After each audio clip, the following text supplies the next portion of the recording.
Whatever song comes on the radio next will be our song, okay? Okay. Oh yeah, I like it. It's definitely us. No. Hey.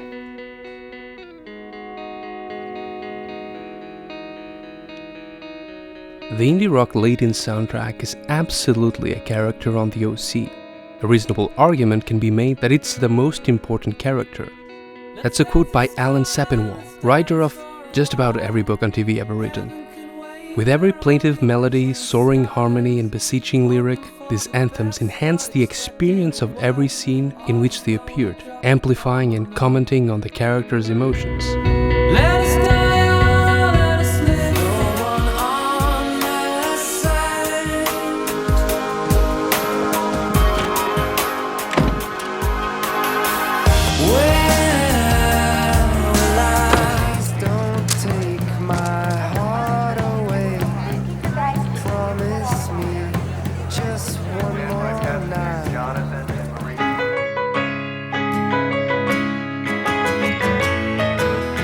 California, here we come, right back where we started from. California.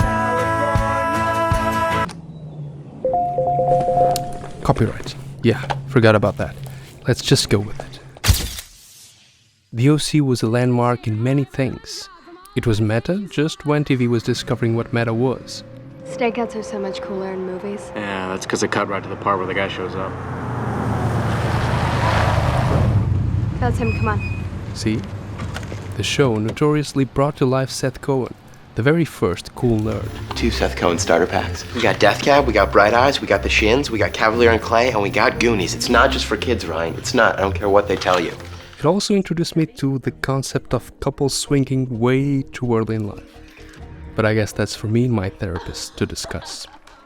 Anyway, from all the ways the show made a splash, the biggest one was clearly the music. The music is so hard-coded in the show's DNA that its creator, Josh Schwartz, this guy, he couldn't write a scene until he'd found the right song for it. The idea would lead him to the right song and only then he would write the script, as that song played in a loop. Hi. Hi. That was the case even if the song never made it onto the show. For example, he conceived the famous title sequence with Interpol's Untitled in mind.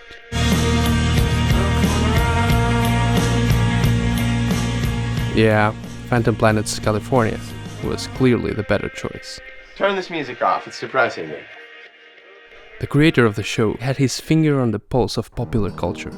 Because circa 2003, at just 26, he was the youngest ever showrunner in network TV history. He was only 2 years older than Ben McKenzie and 3 years older than his second lead and first unofficial assistant music supervisor, Adam Brody. Brody and the rest of the young cast chipped in with musical suggestions that would often end up in the show. Brody introduced Schwartz to bands like Bright Eyes and, most notably, Death Cab for Cutie.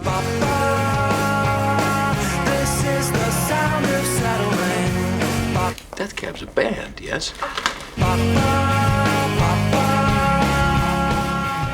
There was actually another plan in mind regarding Seth's musical taste. It was Brody's passion for indie rock that saved Seth from being a fan of rap music. Hey. Alright, stop, collaborate and listen. I sit back with my brand new invention. Something grabs a hold of me. Yeah, it doesn't feel right. Fortunately, indie rock prevailed. For the first 6 episodes, Schwartz just abused his iPod playlist to create the musical ambience of the show. Until he ran out of music. That's when Alex Patsavas entered the mix. Alex Patsavas. Yeah, man. Who the fuck is Alex Patsavas? By the time she came to Schwartz's aid, she was already a seasoned pro with dozens of projects since the early 90s. It wasn't until the O.C. that she became a superstar music supervisor. Hannah, pick up a newspaper. She does all the music on Grey's Anatomy. Well, let's not minimize, Martin. She also fucking killed it on Twilight. Gossip Girl. O.C. I mean, she's like... Her stardom was well earned. Finding music was a much harder task. The internet has made every band a local band, and now it is as easy to find bands from Iceland and Berlin and Florida as it is to find bands from Pasadena, which is where I live. Patsavas' job consisted of creating comp CDs that fit the aesthetic of next week's episode. Patsavas and her team would analyze the episodes, narratives and characters' inner lives. They'd forage for music, offline mind you, before handing those comp CDs to Schwartz. From that very first comp CD came out two of the most iconic moments in the first season. The Ferris wheel kiss to the tune of Paint the Silence by the band South.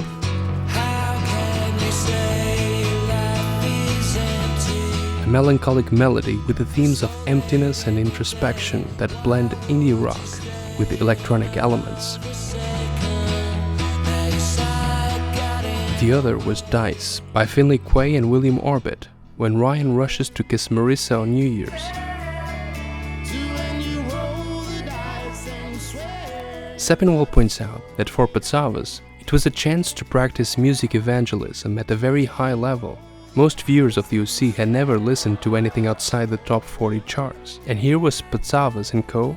exposing them, us, to indie rock music they may have never heard otherwise.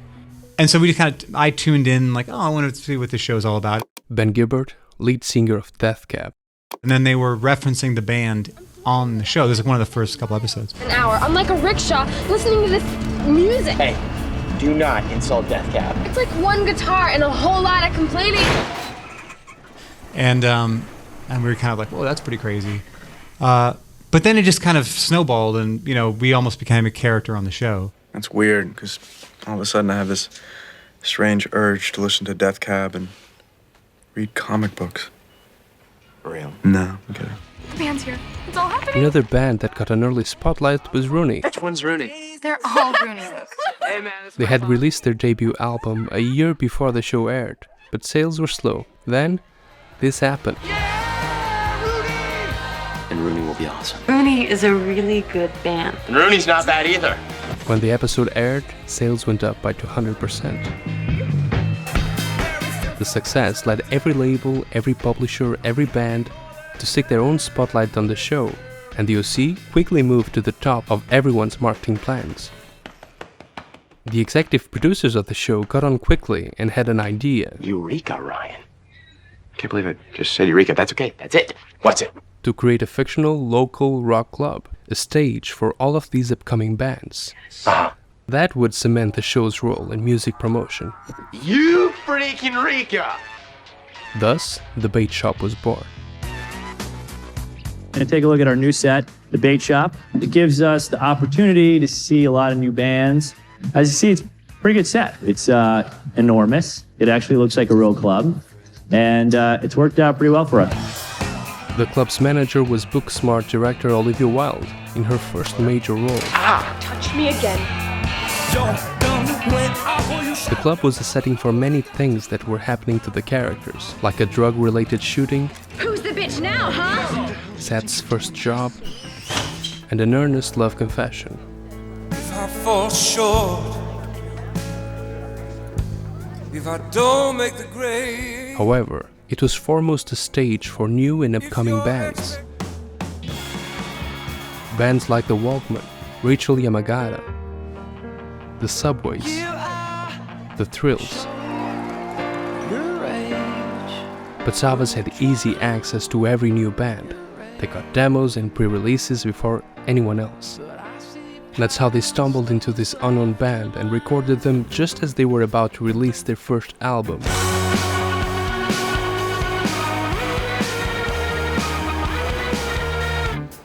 No. Yes. No. Yes. It was kismet. By the time episode 4 of the second season aired, The Killers were starting to dominate the charts, and the O.C. had become mandatory viewing. The show's influence was growing fast, and soon enough, bands like the Beastie Boys and U2 were offering to premiere their new songs on the show. For example, Coldplay's team gave Patsavas carte blanche to pick any song from their new and upcoming album. The choice was Fix You. When you try your best but you don't succeed. For many upcoming artists, having their music on the O.C. was today's equivalent of, well, there's no equivalent. So when Patsavas asked Imogen Heap not to license her new song to anyone, she said yes. And it paid off. What you say? Oh, that you only meant well. Yeah, I'm sure you were wondering when this clip would show up. These days, the song is perhaps even more closely tied with the SNL sketch. What you say? Oh, that you only But that only proves what a perfect combination of song and scene it was. Viewers today can still get a kick out of the sketch without ever watching the show.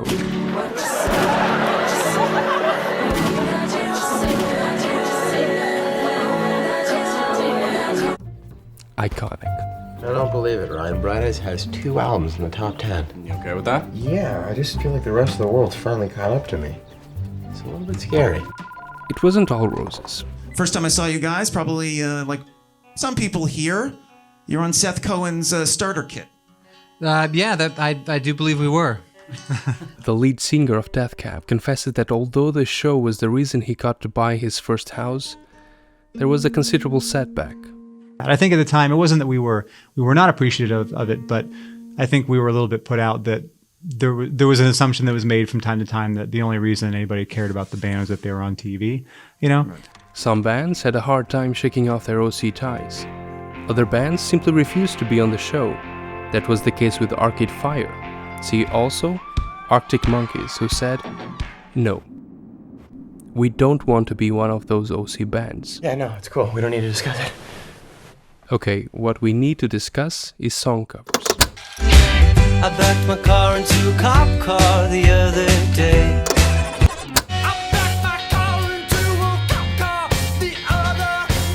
At the time, very few shows were doing covers. The creators of the O.C. changed that. For example, when Anna decides to leave Newport and return to Pittsburgh, So she's leaving. Patsavas and Schwartz felt the scene needed that John Hughes feeling. Without that 80s sound.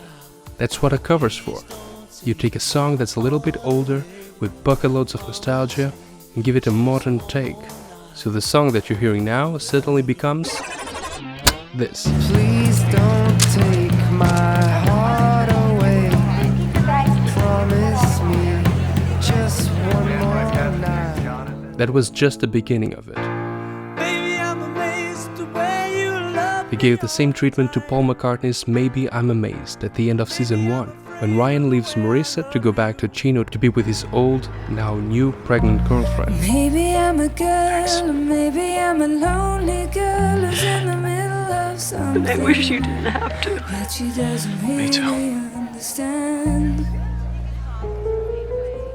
When Summer sees a mini Seth Cohen playing with a real science Captain Oates and realizes Zach Stevens is not her man, instead of Oasis' Champagne Supernova, they commissioned Matt Bonpier to give the song its own spin. How many special people change? How many lives you live is strange. The list of covers goes on, and it goes to show how much the musical choices help the O.C. to balance its emotional tone and atmosphere by creating both a fresh and relatable soundtrack.